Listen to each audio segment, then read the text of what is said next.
নমস্কাৰ মই Assam higher secondary second ইয়াৰ অৰ্থাৎ ফাইনেল এক্সামৰ কোৱেশ্চন পেপাৰ 2022 স্বদেশ অধ্যয়নৰ কোৱেশ্চন আনসাৰ বিলাক ডিসকাস কৰিবলৈ লৈছো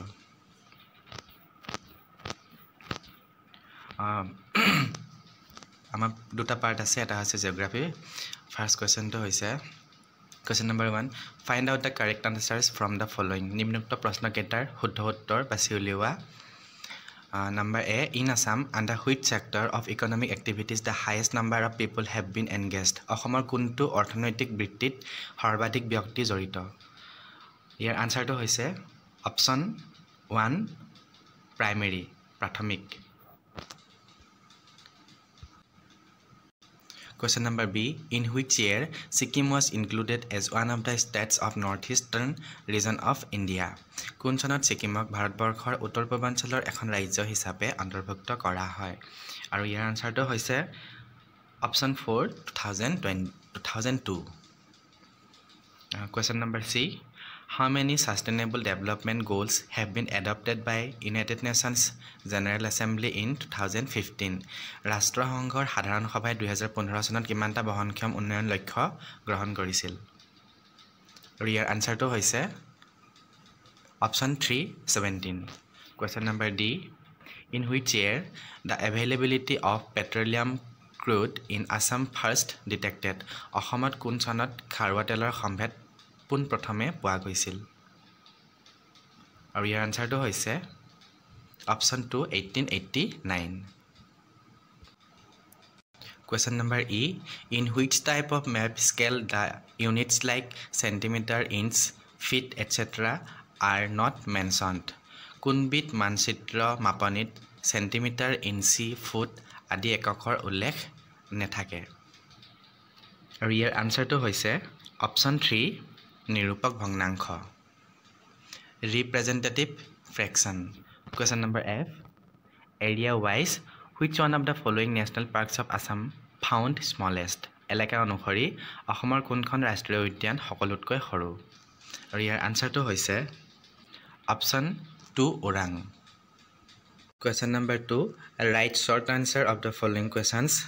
তলত দিয়া প্ৰশ্নকেইটাৰ সমুখে উত্তৰ লিখা যিকোনো চাৰিটা প্ৰত্যেকটোতে 2 নম্বৰকে আছে Question number A. Name 2 types of biodiversity. দুই প্ৰকাৰৰ জৈৱ বৈচিত্ৰ্যতাৰ নাম লিখা আমাৰ তিনি প্ৰকাৰৰ biodiversity আছে জৈৱ বৈচিত্ৰ্যতা আছে যিকোনো দুটা লিখিলে হ'ব species diversity যাক কোৱা হয় প্ৰজাতিগত বিচিত্ৰতা তাৰ পিছত আছে genetic diversity আনুবংশিক বিচিত্ৰতা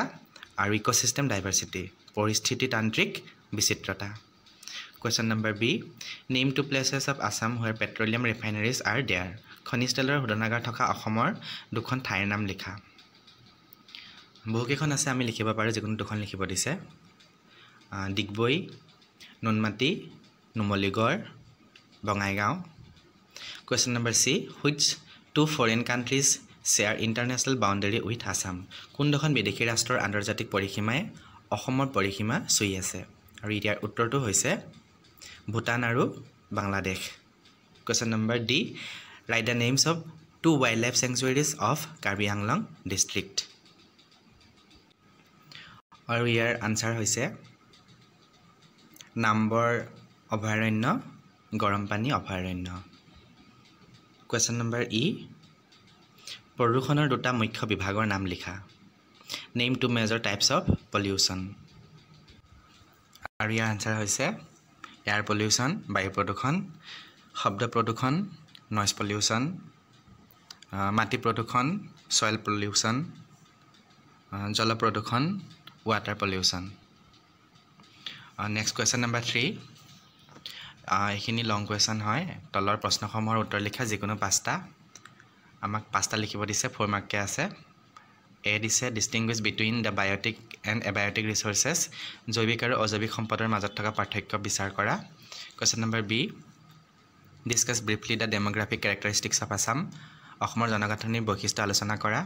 C. Explain why Majuli Island is so important Majuli দ্বীপ কিয় ইমান গুৰুত্বপূৰ্ণ ব্যাখ্যা কৰা D. Discuss the problems caused due to population migration to Assam অসমলৈ হোৱা জনপ্ৰব্ৰজনৰ বাবে সৃষ্টি হোৱা সমস্যাসমূহ আলোচনা কৰা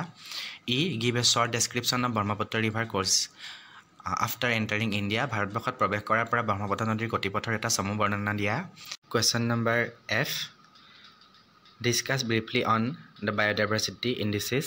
জৈৱ বৈচিত্ৰ্যৰ সূচকৰ বিষয়ে চমুকৈ আলোচনা কৰা question number 4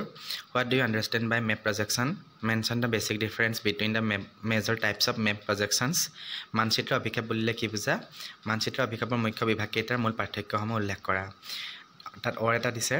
discuss the importance of remote sensing in geographical studies right briefly the application of geographical information system in map making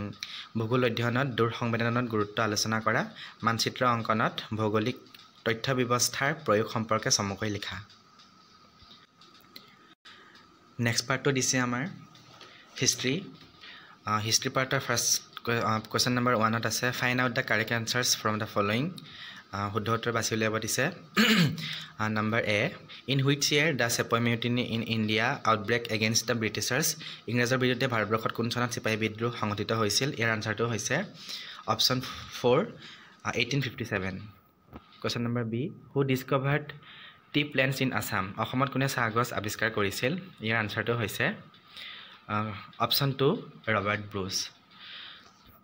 question number C the Bishnoi religious sect is an inhabitant of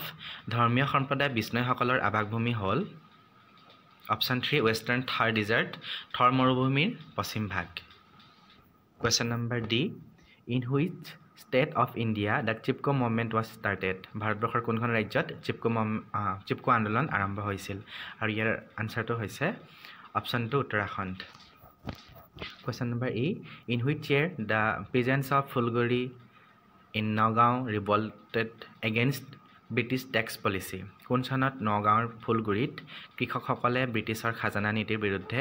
বিদ্ৰোহ সূচনা কৰিছিল ইয়াৰ আনচাৰটো হৈছে option 3 1861 1861 চনত question number F in which book Assam is called the land of rearing silkworm কোনখন পুথিত অসমক পলুপোহা দেশ বুলি কোৱা হৈছে আৰু ইয়াৰ আনচাৰটো হৈছে অপশ্যন 1 ৰামায়ণ নেক্সট আছে আমাৰ কুৱেশ্যন নম্বৰ 2 তলত দিয়া প্ৰশ্নসমূহৰ উত্তৰ লিখা যিকোনো 4টা প্ৰত্যেকটোতে 2 মাৰ্ককে আছে question number A mention 2 places of Assam famous for bell metal industry কাঁহ শিল্পৰ বাবে প্ৰখ্যাত অসমৰ দুখন ঠাইৰ নাম হৈছে Hajo Sarthebari question number B mention 2 types of human immigration জনপ্ৰব্ৰজনৰ দুটা ধাৰণা উল্লেখ কৰা এটা হৈছে ইণ্টাৰনেল ইমিগ্ৰেশ্যন যাক কোৱা হয় আভ্যন্তৰীণ জনপ্ৰব্ৰজন ইয়াত দেশখনৰ ভিতৰতে এঠাইৰ পৰা আন ঠাইলৈ মানুহৰ প্ৰব্ৰজন হয় আৰু দ্বিতীয়টো হৈছে এক্সটাৰ্নেল অৰ ইণ্টাৰনেশ্যনেল ইমিগ্ৰেশ্যন আন্তঃৰাষ্ট্ৰীয় জনপ্ৰব্ৰজন আৰু ইয়াত কি হয় এখন দেশৰ পৰা আন এখন দেশলৈ মানুহৰ জনপ্ৰব্ৰজন হয় question number C in which years the 2 major earthquakes with magnitude above 8 Richter occurred in Assam অসমত 8 ৰিক্টাৰতকৈ অধিক প্ৰাবল্যৰ দুটা বৃহৎ ভূমিকম্প কোন চনত হৈছিল আৰু ইয়াৰ আনচাৰটো হ'ল এটা হৈছিলে 1857 চনত 1857 8.7 ৰিক্টাৰ স্কেল আৰু এটা হৈছিলে 1950 সেইটো আছিলে 8.6 Richter scale next question number D mention 2 types of land classified during the Ahom rules in Assam অসমত আহোমৰ ৰাজত্বকালত শ্ৰেণী বিভাজন কৰা দুবিধ মাটিৰ নাম লিখা আৰু ইয়াৰ আনচাৰটো হৈছে বিভিন্ন ধৰণৰ মানে শ্ৰেণীকৰণ কৰা হৈছিলে বিভিন্ন ধৰণৰ ভাগত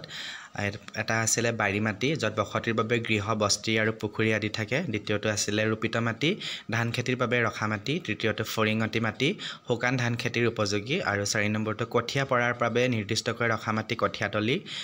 5 নম্বৰ জলাতক পানী ৰৈ যোৱা 10 আনেকীয়া মাটি 6 নম্বৰ দলনি নিম্ন এলেকাৰ জলাতক মাটি 7 নম্বৰ হাবিয়নি বা অৰণ্যভূমি নেক্সট কুৱেশ্যন নম্বৰ ই হাতী দাঁতৰ পৰা প্ৰস্তুত কৰা দুবিধ সামগ্ৰীৰ নাম লিখা আৰু ইয়াৰ আনচাৰটো হ'ব ফণি বাকচ ইত্যাদি কুৱেশ্যন নম্বৰ 3 ইয়াত আমাক যিকোনো 5টা কৰিবলৈ দিছে A right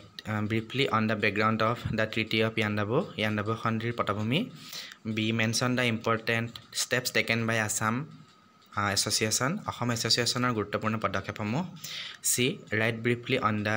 quit India movement in Assam অসমত ভাৰতীয় আন্দোলনৰ বিষয়ে চমুকৈ লিখা D discuss briefly the importance of bamboo and cane craft in Assam অসমত বাঁহ বেতৰ শিল্পৰ ভূমিকা চমুকৈ আলোচনা কৰা E explain briefly the development of railway transport in Assam অসমত ৰেল পৰিবহণৰ বিকাশ সম্পৰ্কে চমুকৈ ব্যাখ্যা কৰা F give a brief description on the land policy in Ahoms in Assam Ahom প্ৰশাসনৰ ভূমিনীতিৰ এটা চমু আভাস দিয়া কুৱেশ্যন নম্বৰ 4 6 মাৰ্ক আছে explain the impacts of the immigration on Assamese culture and life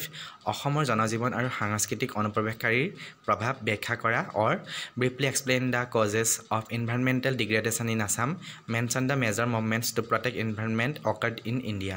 অসমৰ পৰিৱেশ বিনষ্ট হোৱাৰ কাৰণসমূহ চমুকৈ ব্যাখ্যা কৰা পৰিৱেশ সংৰক্ষণৰ বাবে ভাৰতবৰ্ষত সংঘটিত মুখ্য আন্দোলনসমূহ উল্লেখ কৰা এইখিনিয়ে আছিলে 2022 স্বদেশ অধ্যয়ন ফাইনেল এক্সামৰ কুৱেশ্যন আনচাৰ্ছ থেংক ইউ